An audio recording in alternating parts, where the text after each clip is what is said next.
Good evening friends, welcome back to my channel.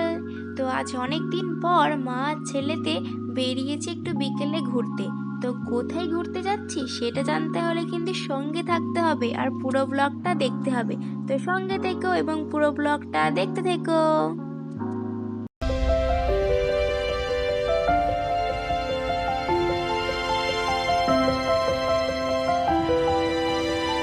তো কোথায় যাচ্ছি সেটা নিশ্চয়ই থাম্বনেল দেখে কিছুটা হলেও বুঝতে পেরে গেছো। তো ঝটপট করে চলো শুরু করা যাক।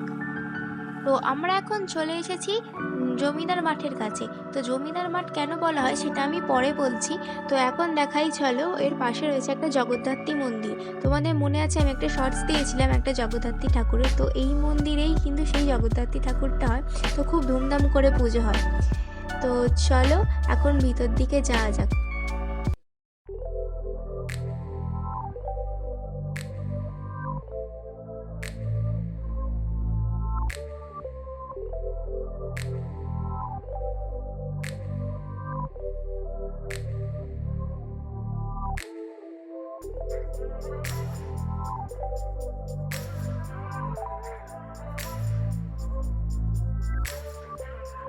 তো চলে এসেছি এবার ভিতরের দিকে। দেখো এখান থেকে দেখা যাচ্ছে সব মাঠে খেলাধুলা করছে ছেলেরা। তো এটার আপাতত এখন ফুটবল খেলার জন্যই এই মাঠটা মানে ঠিক হয়েছে, এখানে ফুটবল খেলাই হয়। তো এখানে অনেক ছোট ছোট টুর্নামেন্টও হয়েছে, অ্যাকচুয়ালি হয়ও।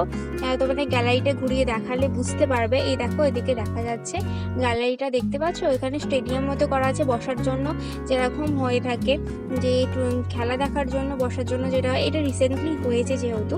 তো এটা মোটামুটি এখন ফুটবল খেলার মাঠ। দেখতেই পাচ্ছ, দেখো পিকুবাবু চলে গেছে অলরেডি খেলতে, দেখতে পাচ্ছ? ছুটেছে সব দাদাদের সাথে খেলতে। এবার দেখো অবস্থা, দৌড়দৌড়ি করবে, বল নিয়ে কাড়াকাড়ি করবে। খেলতে তো পারে না, ওই করে, দেখছো? তো চলো এবার তোমাদেরকে দেখাই জমিদার বাড়িটা কিরকম, কেন জমিদার মাঠ বলা হয়। এই দেখো জমিদার বাড়িটা দেখে বুঝতেই পারছো যে কতদিন আগেকারের বাড়ি। সব দেখো ক্ষয়ে ক্ষয়ে সব অর্ধেক ঝরে ঝরে পড়ে গেছে। দেখো সব ভেঙে ভেঙে পড়ে গেছে, দেখাই যাচ্ছে সব বন জঙ্গল হয়ে গেছে। দেখতেই পাচ্ছ বাড়িটা কিরকম পোড়ো পোড়ো লাগছে দেখতে।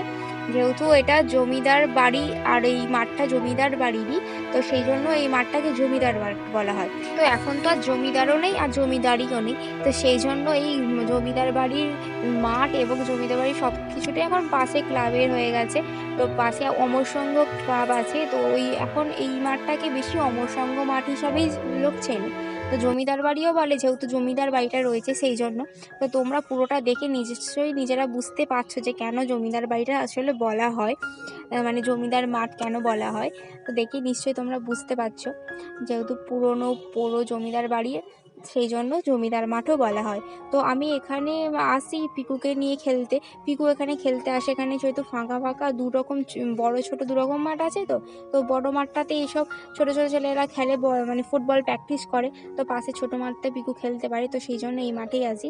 তো পিকুবাবু এই মাঠেই একটু বেশি খেলতে ভালোবাসে, কারণ এখানে যেহেতু এরা সবাই ফুটবল খেলে, তো ওদেরকে দেখে একটু ইন্সপায়ার হয়, খেলতে একটু বেশি ভালোবাসে সেই জন্যে। এই দেখো এদিকে পিকুবাবু খেলতে শুরু করেছে, কারণ ওদিকে তো সব বড় দাদারা খেলছে, ওদের ডিস্টার্ব হচ্ছিল বলে ওই জন্য ওর দিদি ওকে নিয়ে চলে এসছে। এই পাশেই থাকে এখানে। তো ও মানে ওই বোনটা না ভীষণ ভালোবাসে ওকে, তো সেই জন্য ওর দিদি চলে এসছে খেলতে ওর সাথে। তো পিকুবাবু খেলতে থাকুক দিদির সাথে, আর চলো আমি যাই ভিতর দিকে একটু দেখি ভিতর দিকটা কেমন। তো এর আগে কখনো কিন্তু আমি যাইনি, ভিতরে ঢুকিনি, এই ফার্স্ট টাইম ঢুকছি ভিতর দিকে। তো জানি না ভিতর দিকটা ঠিক কেমন আর কি হতে চলেছে। তো চলো দেখা যাক।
এখানে ভিতর দিকে একটা গেট ছিল, তো এতটাই গা ছমছম করছিল আমি আর দাঁড়াইনি, ব্যাক করে চলে এসেছি, কারণ ভিতরটা দেখতেই পেলে কতটা বন জঙ্গল। উফ, আমার তো বেশিক্ষণ দাঁড়াতে পারছি না, বেশি মানে আমার ভয় বেশি লাগে ওই সাপ টাপের, মানে বিষাক্ত ওইসব জিনিস আমার বেশি ভয় লাগে, ওইগুলোর জন্য আরও বেশি ভয় লাগছিল। তো যাই হোক, আমি তো চলে এসেছি বাইরে, এখানে এসে দেখছি পিকুবাবু দিদির সাথে খুব মজায় খেলছে। বললাম না থাক, আর অনেকটা মানে সন্ধে হব হব হয়ে গেছে, পড়ন্ত বেলা দেখতে পাচ্ছ, সূর্য ডুবো ডুবো অবস্থা। বললাম না না বাবা থাক, আর ঘুরে কাজ নেই, চলো বাড়ির দিকে যাওয়া যাক। এখানে তো বল নিয়ে কাড়াকাড়ি শুরু হয়ে গেছে দেখো দাদাদের থেকে, এবার তো ওরাও তো খেলবে, ওদের থেকে এবার বল নিয়ে নিয়েছে পিকুবাবুর থেকে, তো সেই জন্য আমরাও বাড়ির দিকে চললাম। তো আমরা বাড়ি যেতে থাকি, আর তোমরা ঝটপট করে চ্যানেলটা সাবস্ক্রাইব করে ফেলো, আর যদি ভালো লেগে থাকে অবশ্যই কিন্তু একটা লাইক কমেন্ট শেয়ার করে দিও। আজকের মতো এইটুকুই, দেখা হবে নেক্সট ব্লগে। টাটা, ততদিন ভালো থেকো, সুস্থ থেকো, বাই বাই।